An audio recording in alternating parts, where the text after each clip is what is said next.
Welcome to Rooted in God's Love, the Masterclass series for Christian women who desire to feel the Father's unconditional love, get grounded in their true identity in Him, and courageously pursue their God-given purpose and assignment here on this earth.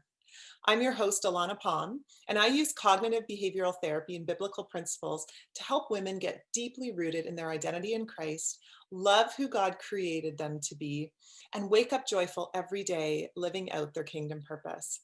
And today, I am super excited to introduce you to Vibeke Elizabeth. Vibeke was adopted from Korea when she was 3 months old, and she grew up in Norway. From being a professional dancer to becoming an entrepreneur, she's experienced the blood, sweat, and tears of diligent effort. However, at the end of the day, she built up her own successful business and ministry that has impacted many lives.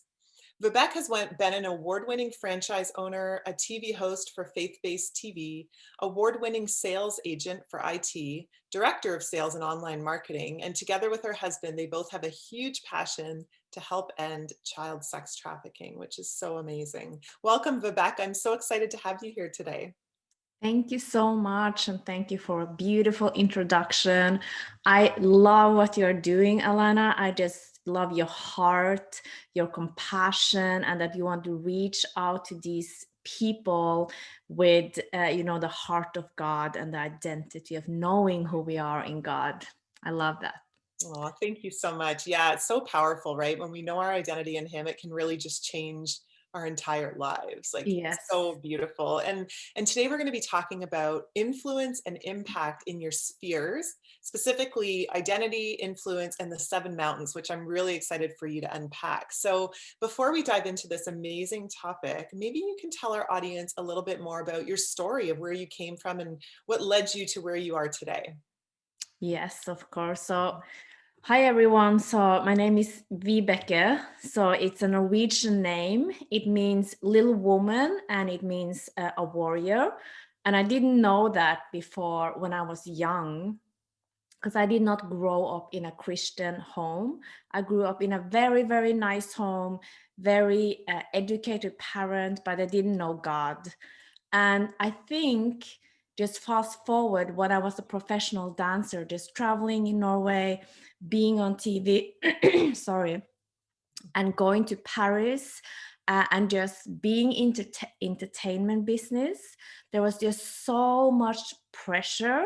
I mean, it doesn't look like it. Outside, it looked like I was living the dream. I mean, I was traveling, I was being professional, had all these cool jobs. But inside my heart, I was just completely crushed because I had seen my friends go down a road to get different roles after role with just offering, sexual services. And I have been approached many times and I just didn't want to do it. So I found myself a little bit of the backstory. So I found myself in Paris. I was 19 years old and I just got a contract to work at a TV station. I'm not going to tell which TV station in Paris.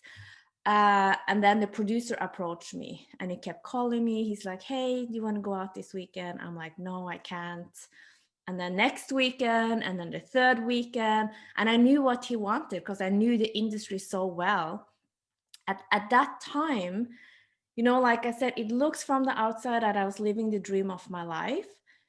But then inside, I was so crushed as a 19-year-old girl that didn't know who I was. I was in a world, I thought this was my dream to dance in Paris.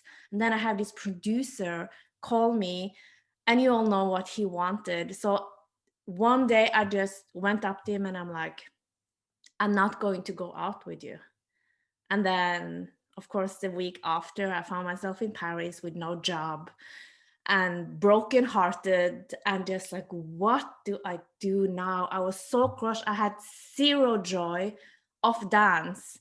And as women, we grow up and we like love to dance and we love, this princess thing was completely gone. And I just felt dirty, even if I hadn't done anything. I just felt dirty. So I went back to Norway completely crushed, and I just went in the street of Oslo, for those that have been there, and I just, does God exist? I mean, if he exists, why can't I find him? Why can't I see him? I mean, I dedicated so many years of blood, sweat, and tears. And for those that have been professional dancer or classical ballerinas, you know how much training you put in to live that out. So then eventually then when I came back to Norway, I opened Latin dance school, like a couple dance school with some other friends. That also was a huge success. And I was just like, okay, this is fun. I don't need to do ballet anymore or jazz to be so professional. I just wanted to have fun again with dance. But still, my heart was still broken. And I was like, where is the God that people talk about? Is there a God? And then at the age of 26, I walked into a Latin church, a Hispanic church, and this just present fell over me right away during worship. And I heard a loud voice, and he said, "This is your home. This is where you belong." And in the same time, I just felt in my heart this pure, pure wind of just, I just knew this is the truth, this is the love, this is everything that I wanted in life. And then the same time in my head, I was like, these people are crazy. I'm never going to be like them, because they were dancing and clapping, speaking in tongues. And I was like, this is, it was so crazy. And later when I learned about the Bible, I see that, they talk about the whale ripping off, and you see the truth, and then your mind, and his voice, is a contradiction. And that's exactly what happened in that moment. And from that moment, I just have been passionately in love with Jesus ever since it. And at that time, I also thought, I'm never going to be married. I don't want any guys. I don't need anything. I just need Jesus. Like, that's all I need. I just really, at that time, from the age of 26, I was just had this radical change with God. So that's a Wow. little. So that's a little bit of the backstory of how I came to God. And then after 2 years, you're pretty baby Christian in the beginning. You don't really know what's going on. And I started to read the Bible, and it really renewed my mind. And I think after 2 years, then I just started to get dreams and vision. I didn't know anything about calling, giftings, or anything at that time. So I just decided, like, if there are callings on people's life, I want to be behind the chair. I don't want to lead anything. I don't want to be seen, because when I danced up on the stage, everyone saw me, and just so much negativity happened. So I just made kind of a commitment, which is not a good commitment, to like, I don't want to be seen. So that's it. I'm going to be single for the rest of my life, going to sit behind a chair. I'm just going to worship Jesus and read the Bible. So like, oh, maybe I should become a nun. I know, it's so interesting you say that, because I think so many people go through that. They fall in love with Jesus. They're like, I just want, it's like when you fall in love with a person, you just want to curl up with that person and be with them Yeah. all the time and just not go anywhere, right? And it's so similar with Christ. And I think it's so interesting too, how you talk about this programming that you had running, or this commitment you made to say, you know what, when I was seen in the past, I had this really bad experience for a long time. So if I'm seen again, I might have that same bad experience. So I'm just going to pull it all back. But it's like, it almost seems like, and maybe you can answer this, like, did you think that belief system came from a place of fear or love? Yeah, it came from a place of fear. Like, if people see my body, if they see me dance, the lust will just come from guys. So I'm like, well, then I'm not going to do that. And as a girl, it doesn't feel good either when you have guys kind of have that come at you. So I know it's not them, but so Mhm. I just wanna, yeah, like you say, Alana, like just, yeah, I want to be with Jesus, curl up in your arms, like. And I was really, really committed, and I thought this is how my life going to be till I die. I love it. That's so funny. It sounds so much like me before I met my husband. I was thinking the same thing. I've got God, I've got my church, I've got a good group of people in my life. I just wanted to just be there and in that space. And then I'm guessing, at some point in this commitment of I'm just going to be alone, I don't need anyone. Did you meet somebody in that time? So not in that time, because I was like in that period, it was so funny because I was pretty confident at growing up and things like that. But then as I become Christian, I don't know how it happened, but I started to wear these, big sweaters and up here because I just like I want to hide. I just want to hide with God. I don't want anyone to see me anymore. So it was so yes, I didn't meet, but I met him later though. So what happened is that the Lord started to speak to me about opening a Christian dance school. And I'm like, ha ha ha, that's very funny. I'm never going to open a dance school. I told you, God, like I'm not a dancer anymore. I put that up on the shelf, and things like that. And then I start to get just these very strong dreams about dance schools, about the 7 mountain of influence, about leadership. And I'm like, I mean, this can't be. I mean, it just can't be. And then after 4 years as Christian, because I didn't really understand, like there are calling and gifts, and then you just kind of follow them. At that point, there was just so much to figure out. So after 4 years, eventually I was praying one morning, and then he showed me this picture. And he's so gentle. He don't push us to anything, but he showed me this picture of women and men and children, and they were in the darkness. And he told me, Vibeke, if you dance, I will heal these people. I will set them free. They will be delivered from a lot of things that they are, in bondage of. And I just cried and cried and cried. And I'm like, okay, I'm starting a Christian dance school. So I started a Christian dance school, and I went to the church. And I told them, this is what God have showed me. I think I'm called to do this. I think I should travel again and teach worship dance and teach this Christian value as a dancer and all these different things that I felt God have given me. And then what happened is that the church I was in, because I had so many I helped with so many things in the church, they thought, well, if you're going to be away from church, it can't be God's will. So they were kind of a little religious. So I'm like, was just really hurt because, it was my first community as a Christian, and I didn't have any other friends that were Christian. So that's kind of what all I had. And then suddenly they're like, okay, not believing in the things I experienced. So I just felt so rejected, so lonely again, and just like, this can't be like inside the church. Like, we are good in the church. Like, what's going on? So one night I just went to a dance studio actually, and I was alone, and I just danced out all my emotion, the rejection, the loneliness, just everything. And I just cried and cried and cried.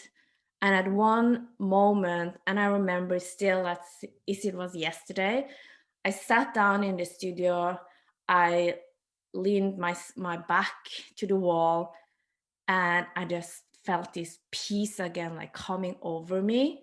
And I knew at that moment, whether I have people on my side or not, like this is what I'm born to do.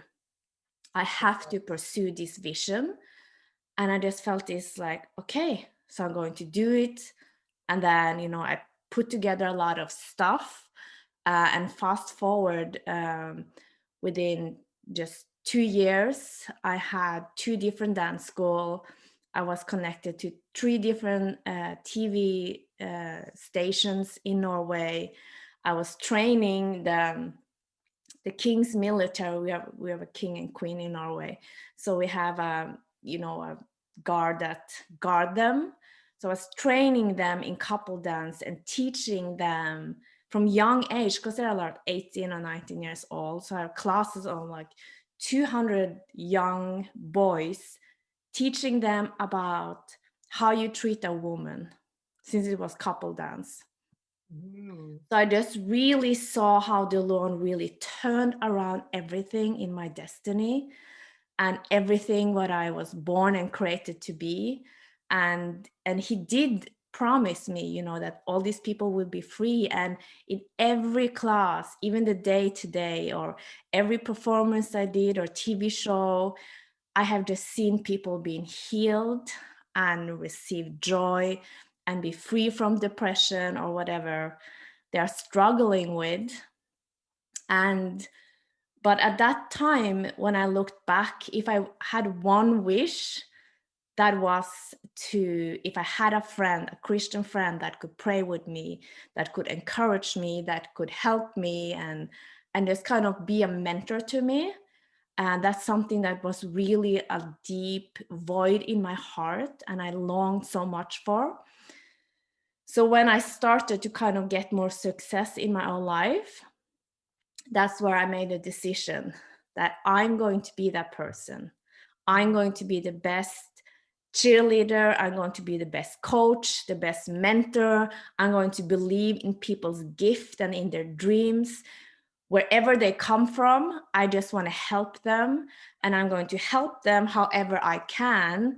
And of course, at that time, it was, I had dance skills, but I have also done a lot of uh, marketing and sales and digital marketing. So I was like, okay, I don't know how it looks like, but that's what I'm going to do. So Wow, that's where everything changed.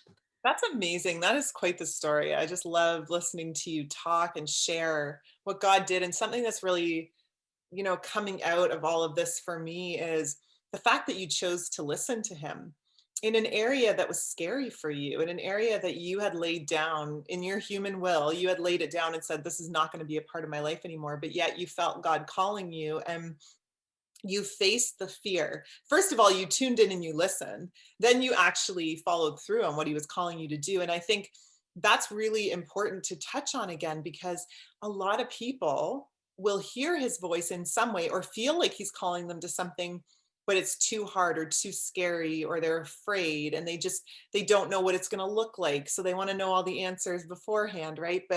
And I'm guilty of that too. I've done that many times in my life, and I've gotten We better with it all over the have. years. It's like how did you manage that? Because I feel like there are women listening right now that are going, okay, this is amazing. I love her story. I love what she's sharing, and I want to apply that to my life, and I want to live out what I think God is calling me to, but I am afraid. I don't know what it's going to look like. I don't know if I fully trust. Like, what would you say to them, and what did maybe you do in that time to help you get over those humps?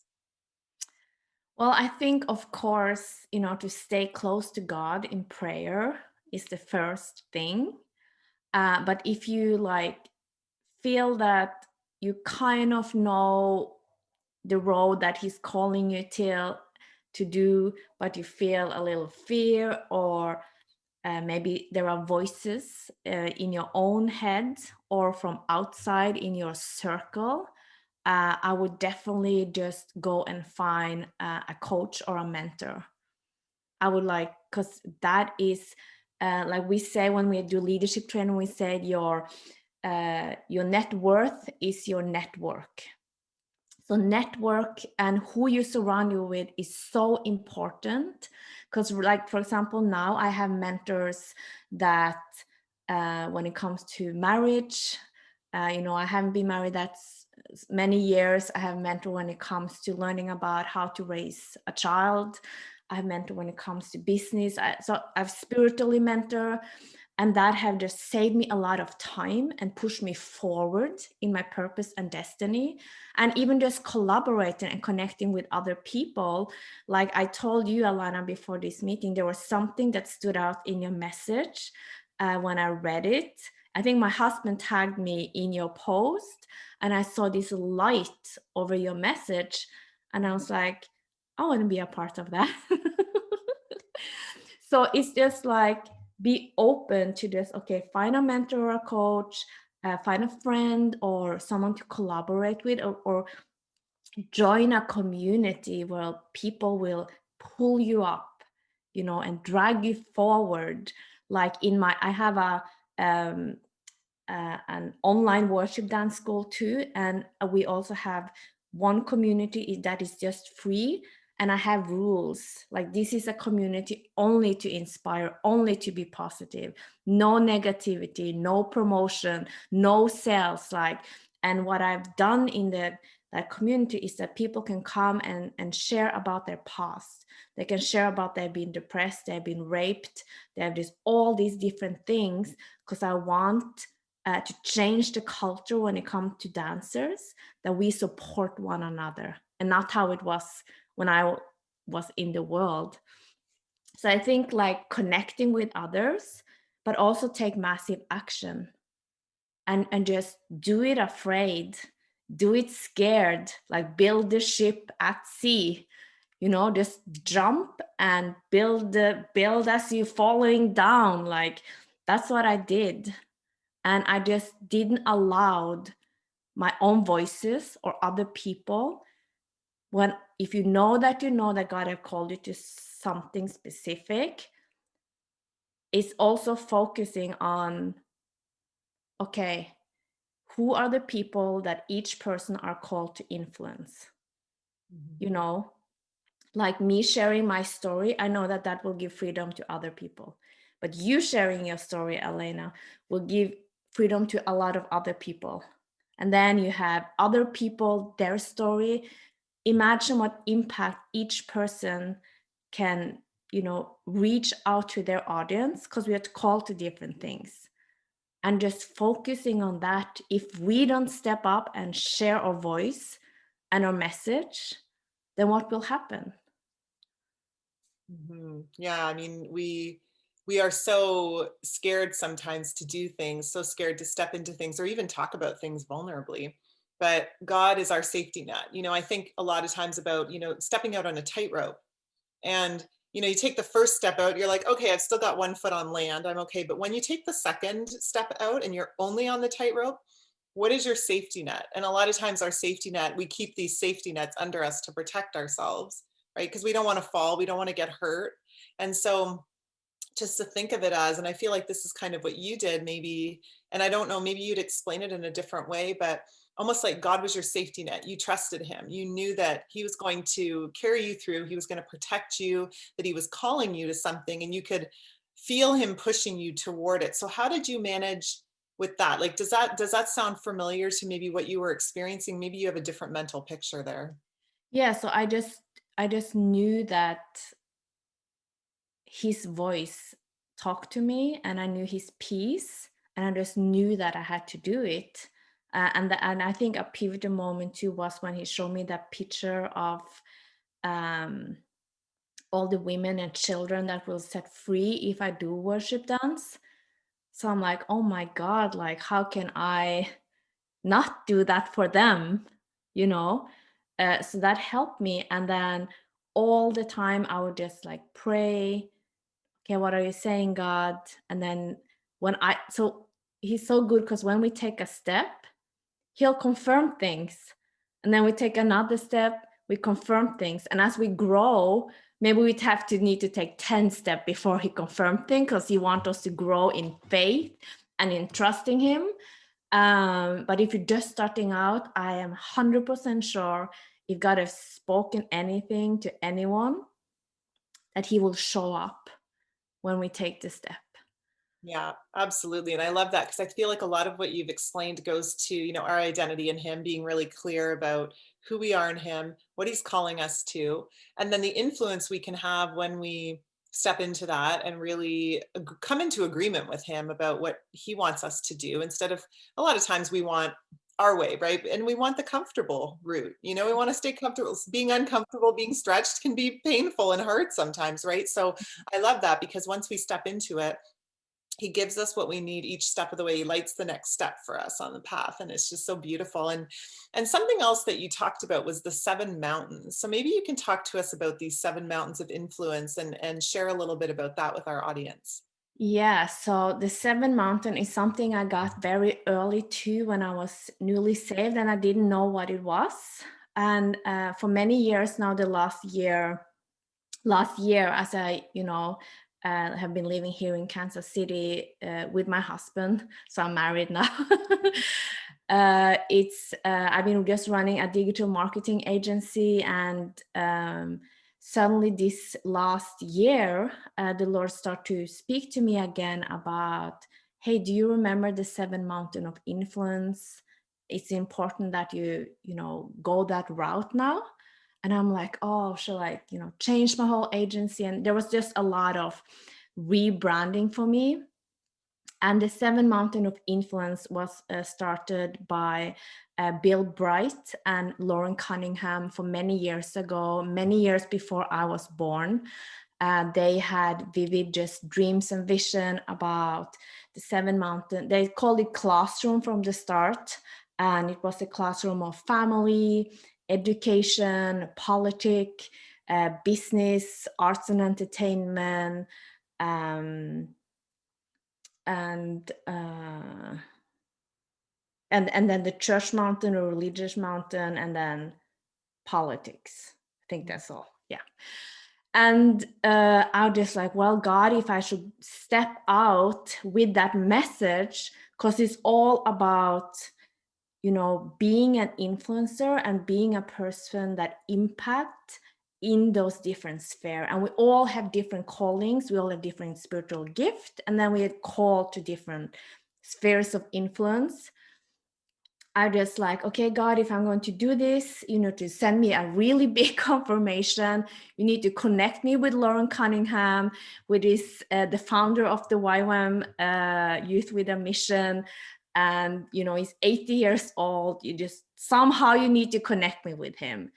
And within 2-3 weeks or so, like suddenly I was connected with him. I was able to interview him about just the backstory of how that happened and what he believed was important for the next 10 years. Because that's the urgency that I felt when the Lord started to speak to me about it again. Because if you look at 2020, what happened so many things. And then we come back to, what we talked about. If we don't step out with our message, then who will? Because I think now more than ever, the time that we're living, it's so important that men and women step out into their purpose, into their calling, to share their message and be an influencer where they are. Because we need to change the culture and the countries and laws and a lot of different things that are going on. Because if we don't step out, darkness will take over. And that's what it's all about. And it's not about being the leader. It's not about, you can influence, having a homeschool, invite the kids that are in the street. There are just many different things. It's all about being walking Bibles, like reflecting his light, reflecting his love, like being an extension of his heart with our hands, with our feet, with our mouth, with our smile, with acts of service. So it could be, you don't need to think, because a lot of people, when I say this, they say, oh, but I'm not a leader. But it's not about being a leader. It's about being whatever he places you to be, whatever he calls you to do. If you want to be a gardener, preschool teacher, whatever it could be, and some feel called to just pray for the mountain of politics. I have a friend that she feels very, very convicted. So she's immersed everything, her heart in that space to learn about it and to pray. And then I have another friend that she feel called to speak, so she speak and she traveled to the White House. She feel a very different calling. But it's all about, in this time now, whatever we have in our heart, whatever gifting we have, whatever tribe we feel called to, is to go in there and be a voice, be a messenger. And like one part, as you mentioned, my husband and I feel called to, we feel really called to help to end human sex trafficking, and especially for children. It's a thing that has been on my heart for many, many years. And since I'm also is in, the mountain of business, I also know the numbers that, human sex trafficker that they make per year. And I also know that it's the fastest growing business, in 2021, which to me make me so disgusted, and it's like, it's my mission to fight it the every way I can. So you won't see, I don't own a nonprofit organization or anything, but to some then organization that fight this, I will give them my services as a digital marketer of how to brand themselves, how to position themselves, how to get more donors. So I do all those for free. So, and then, we help, for example, another organization here in Kansas City, if they have found some moms or things like that, and then we help take care of the children now and then, so it's like, when we talk impact and influence, it doesn't need to be like grandiose, if you know what I mean. But like one night we like suddenly had a little baby on the door on a Friday night. We like, sure, just come in with the baby, because the baby needed just a safe place just for a night. And it just looked different. So that's the kind of the basic thing for the Seven Mountain, is to be an influencer and impact with your gift wherever God is calling you. I love that. And I love that it really shows us that we can be an influencer for Christ, no matter what mountain we're standing on, no matter whether we're a mom or we're a sister, or we're, just being a walking Bible at work, or wherever it is that he has planted us in that season of our life. It doesn't have to be standing on a stage and speaking or anything like that. It could be anything. You've shared all of this experience that you've had, and your story and your wisdom, what you've gained, how you've tuned into God and what he's done in your life. And it's so beautiful. And I so appreciate you coming on today and just sharing with us. And if you wanted to leave these ladies with one last piece of wisdom, what would that be? That would be that they would seek to understand that they are worthy. Because I think so many women just think that they are not worthy.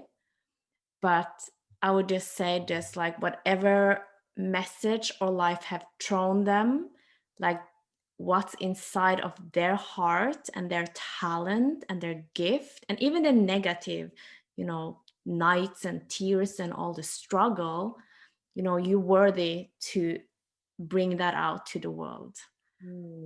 Such beautiful words. Thank you so much. Thank you for coming today. Thank you for having me. I appreciate it. Thanks for being here with us. Thanks. Bye. Bye. Thank you for watching. If you connected with this content and it helped you in some way, please like, subscribe, and share this video. Also, check the description below for special gifts just for you. See you in the next video.